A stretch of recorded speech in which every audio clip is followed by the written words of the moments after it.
Look how small Ladybank is, literally. That is Ladybank. That's it. Such a small town. So small.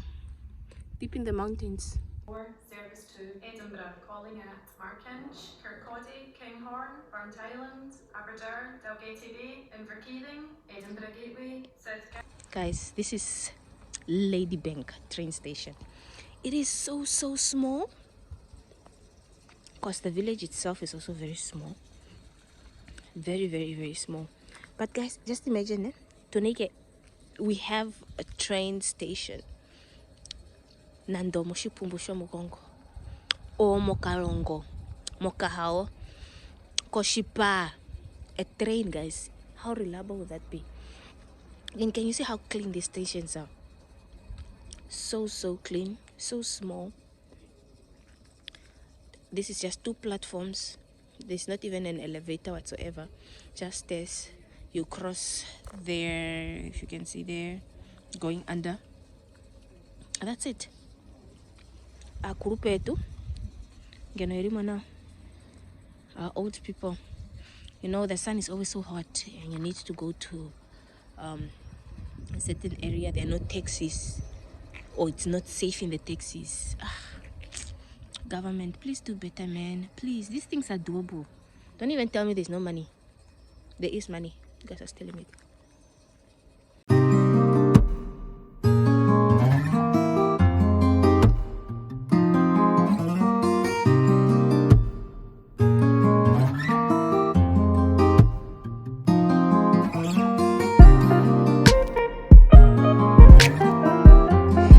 And welcome back to my channel. If you are new here, my name is Hulda. I am a Namibian YouTuber currently in the United Kingdom of Great Britain and the Northern Ireland. I'm traveling and touring around and giving you guys insight and history of every place that I'm visiting. So if you have not watched any of my videos, my previous videos, please be sure to go back and watch them, as I guarantee you to learn something.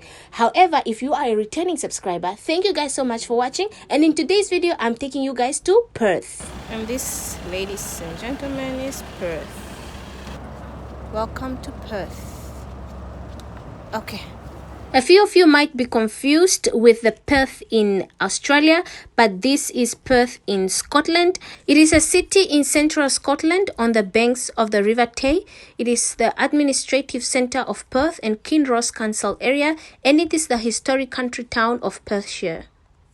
Perth was well established by the 12th century, a burgh, meaning a town, in 1106 and a royal burgh in 1210. Until about 1452, it served as the capital of Scotland and was therefore both a frequent royal resident and a centre of government. Close to Perth is Scone Abbey, which formerly housed the Stone of Scone, also known as the Stone of Destiny, on which the kings of Scott were traditionally crowned. This enhanced the early importance of the city, and Perth became known as the capital of Scotland due to the frequent resident there of the royal court. Royal burgh status was given to the city by King William the Lion. In the early 12th century, the city became one of the richest burghs in the country. The founding of Perth Academy in 1760 helped to bring major industry to the city, including the production of linen, leather, bleach, and whiskey. Perth was fortuitously placed to become a key transport centre with the coming of the railways, and its first station was built in 1848. So you will understand that it was rather by chance and not intention, and I'll take you to the train station and see how old that is. So where does the name Perth come from? The name Perth derives from a Pictish word for wood or copse. I hope I said that right. During much of the later medieval period, it was known colloquially by its Scots-speaking inhabitant as St. John's Town or St. John's Town, I think for town, because the church at the centre of the parish was dedicated to St. John the Baptist. Perth was referred to as St. John's Town up until the mid-1600s, with the name Perthshire being reserved for the wider area at this time, and Perthshire became Perthshire and St. John Town became known as Perth. There's a sculpture of a firm made of Perth by Graham Ibbison that sits at the east end of the pedestrianised High Street. It refers to the novel of the same name by Sir Walter Scott, and if you've watched my previous video, I have given you guys a nice little history about Sir Walter Scott and his importance in Scotland. Oh, English. Advice for you guys: no matter what you are going through, no matter what the circumstance is,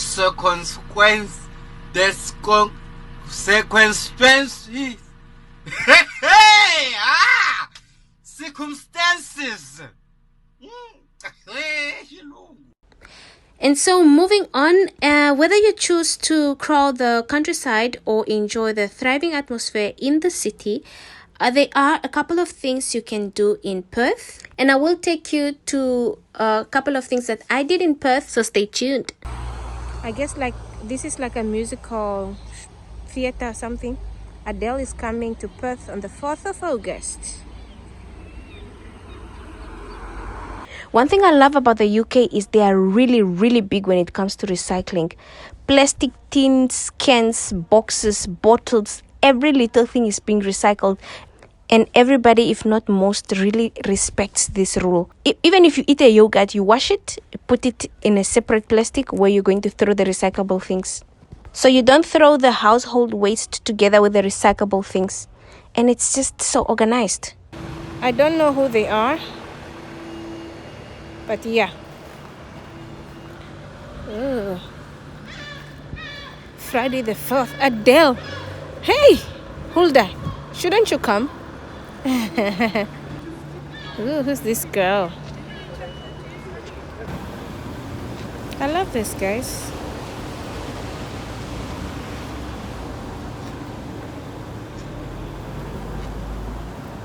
Should I say Ihati? Ihati. Nice one, eh? So I'll take you guys along to some of the exciting activities I did, such as the River Tay. I'll also take you guys to Scone Palace. I'll also take you guys to the Perth Museum and Art Gallery, as well as the Blackwatch Castle and Museum. So stay tuned. I'll also give you a tour around the city itself. And right in front of us, ladies and gentlemen, is the St. Matthew's Church, located in Tay Street. It's the iconic landmark church in Perth city centre, towering over the beautiful Tay River. Overlooking the River Tay just east of the city centre, it is completed in November 1871 and it's the work of John Honeyman. It is a Category B listed building. The church's prominent location on the bank of the River Tay has resulted in it being one of the primary image for Perth or for the city, and mostly from the viewpoint of Queen's Bridge. And I'll show you guys Queen's Bridge in a minute. Some of you have probably already spotted the bridge. However, it is a toll-free bridge and it is a Category A listed structure. It spans the River Tay, connecting Perth on the western side of the river to Brigham on the eastern side, carrying both automotive and pedestrian traffic of the Western Bridge Street. An early bridge was demolished at the same location in 1621, and many unsuccessful attempts were made to replace it. A subscription was started by James VI and several noblemen to help with the construction cost, but the king's death in 1625 suspended the scheme, and a series of ferry boats were instead used. The famous River Tay. It is the longest river in Scotland and the 7th longest in Great Britain. The Tay originates in the western Scotland and on the slope of Ben Louis, then flows easternly across the Highlands. Guys, I'm going to take you to the Highlands. I'm going to take you to a loch as well. Loch just means river. So Tay River goes through Loch, oh, forgive me for trying to pronounce these words, Loch Dochart, Loch Lubher and Loch Tay. And then it continues in the center of Scotland, then southernly through Perth, where it becomes tidal to its mouth at the Firth of Tay, south of Dundee. It is the largest river in the United Kingdom by measure, discard. Its catchment is approximately 2,000 square miles, which is 5,200 square kilometers. And for me, my observation, it was a low tide and you can literally walk through this river. I just wanted to say, if you're watching until now, thank you guys so much for being loyal. And I personally wanted to say thank you for plus 5,000 subscribers. I know it has been a journey and we are reaching for 10K, baby. I really appreciate everybody's effort and for just clicking that button, the subscription button. I really thank you. So if you're watching and you haven't subscribed, please do not forget to subscribe as I take you guys through the United Kingdom of Great Britain and the Northern Ireland. I am touring, guys. I am touring. At this point, the reason you're not even seeing my face, I am exhausted. I'm worn out. The fatigue is kicking in. Just to go and tour around, whew, it did kick in hard. At this point, we are looking for food. I just want to have something to eat, but most of the places, they close early or they don't really have proper meals. It's more like brunch. But we did find a place in the city center. They had so many options to choose from. I was so confused. I didn't know what to take. But I took Scotsman's burger with garlic French fries. Yeah, and mango tea. Mango tea.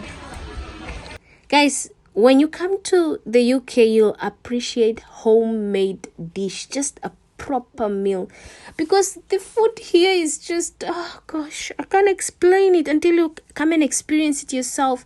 I promise you, it's just so different. Like our cuisine, how do I say it? It's just, I miss home.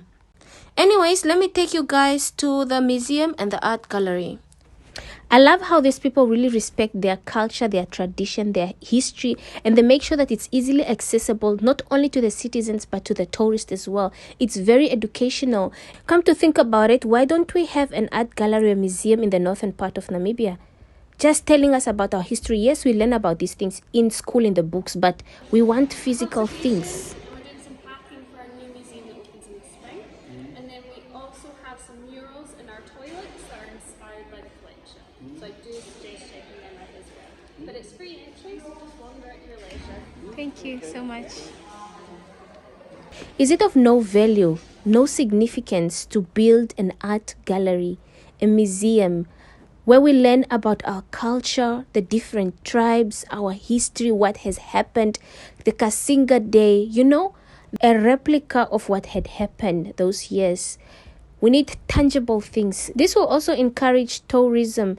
I look at this art galleries and museum, like all of them that I've been to, it's mostly just art. It's art, it's painting, it's statues, it's material. Pictures and everything that we don't give value. Pictures of the past. Sorry, I just thought this was a great idea. The chairs, you pull them out to have like a staircases and people can sit, and then you can shove them back in again and create more space. Anyways, I love it here. Why are they showing us this naked guy? This guy is completely naked. Let me show you the top. There's a museum, I'll take you guys there, a museum in Dundee. They have a whole kit for COVID-19. Everything that we used, the masks, the gloves, it's part of a museum. And I was like, what era am I living in? It's just not so long ago. But they value every little thing and they keep it. They keep it to educate the next generation. Okay, this is what had happened, You get me, guys. Anyways, we are in the art gallery now, and it is the principal art gallery and exhibition space in the city of Perth. As part of the phase approach to the reopened galleries, we are going to explore 2 new permanent displays. The Modern Scot, that tells the story of the influential modern Scottish artists and their contribution to the 20th and the 21st century art. The work on display cover the last 100 years and demonstrate the new and innovative ways in which Scottish artists were working and taking inspiration from the past and Europe. The display includes key players in the story of Scottish art, such as John Earl Daly, Sir William McTaggart, alongside renowned contemporary artists Callum, Colvin, and Alison. I hope I said those names right. Alison Watt. In the Sculpt Court, a new perspective showcase art works from the 16th to the 17th century in Europe. And I'll take you guys there right in a minute. The gallery is also home to the popular family area, hands-on art, as well as the art gallery shop, coffee bar, and toilets. The J.D. Ferguson and Margaret Morris collection is one of the most important collections of Scottish art. It has been on display at the Ferguson Gallery in Perth since 1992. However, the Ferguson Gallery closed at the end of the summer season in October 2022.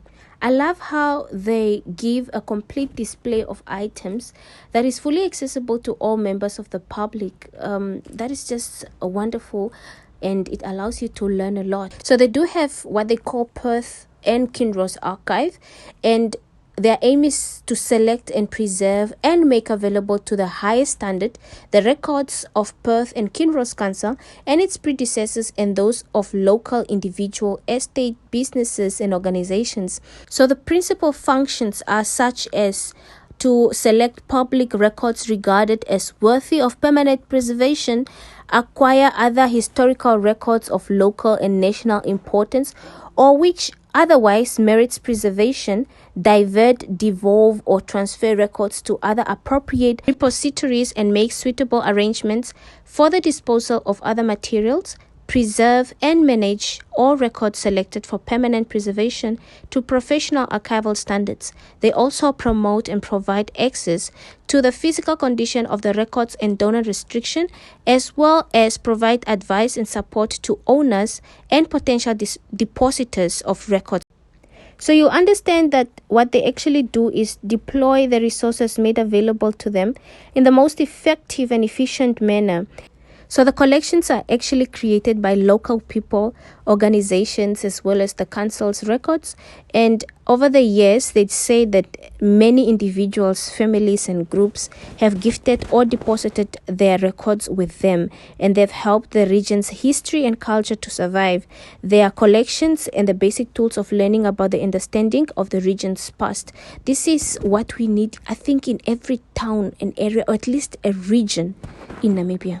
So what most of the art galleries do, if not all, is make a collection of items or records of the town, city, or village that they think is of interest, and they collect that from the public. And what they do is they advise the public to either contact them, where they can either bring in the record in person, or the art gallery staff can go and meet them in person, and then that's where then they discuss the terms on which they want to deposit the record and advise on their care, and then that also helps with the collection of the gallery.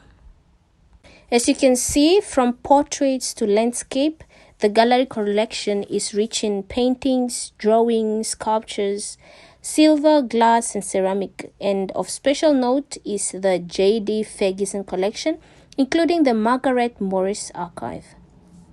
So they literally have an education and outreach sector where they advise people from different type of dynamics with different kinds of projects, such as students, academics, investigating specific culture and social themes and historical events. And they advise them if they have any projects or essay to complete. They do actually provide them with the resources that they need.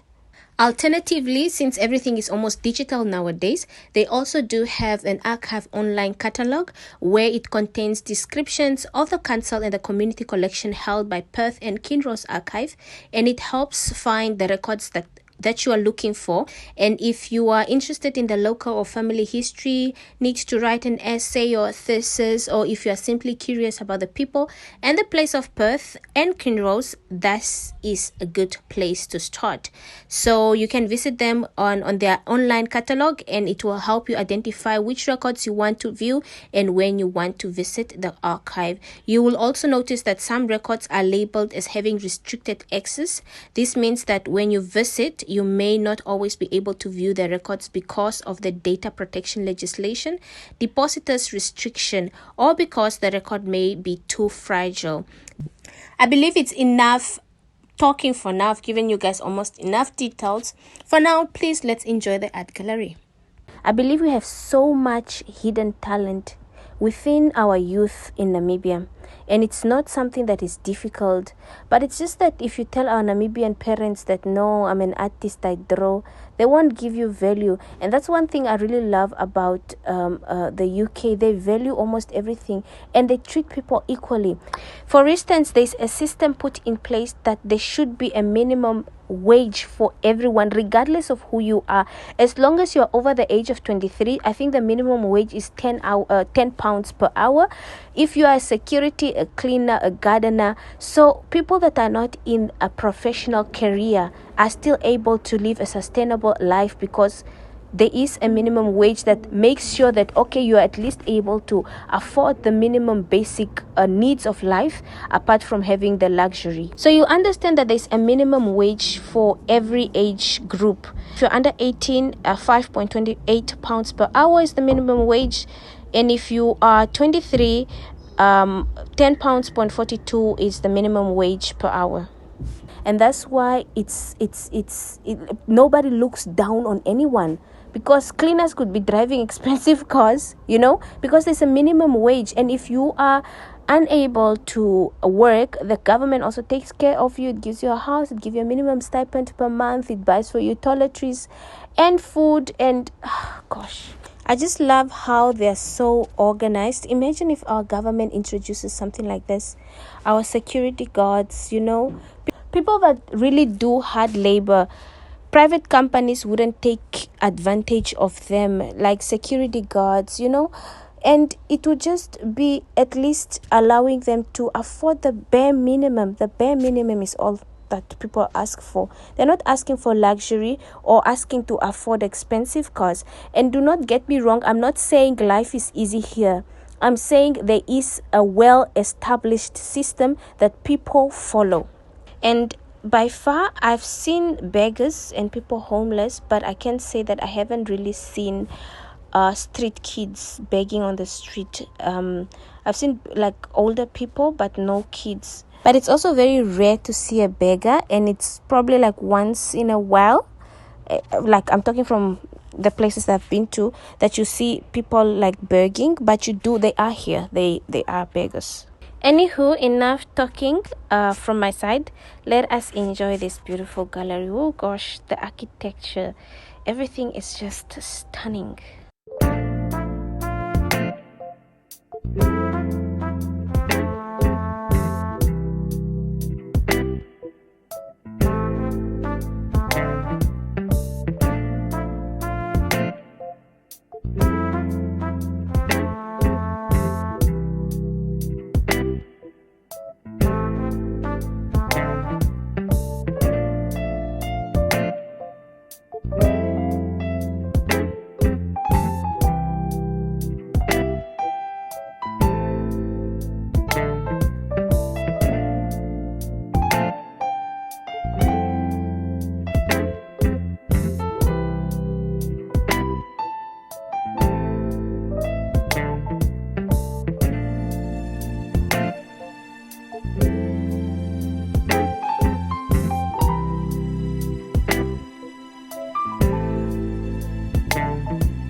there something else we can do? What can we do? This is us out of the museum. It's quite small, nothing much.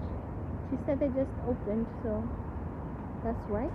Guys, I've actually also noticed that some of the things, the collections they've made and put in their galleries and their museums are actually things from Africa. Like things that we use, especially some of the items from the east and the western part of Africa, and things that belongs to the kings and the queens those years. And my question is, how did you actually get those things? I've seen some of these items that I'm talking about in one of the museums that I've visited. It's in an upcoming video and I will show you guys, and then you just tell me what you think.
So have you guys noticed that most of their buildings are actually built using the same stones, or should I say bricks?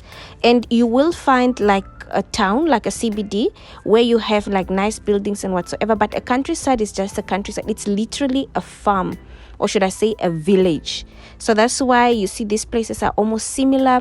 They have big lands, they farm, most of them farm hay. I don't know if they sell them, maybe they export them. That is hay that you see there, because it's like almost every household, or should I say family, do farm hay.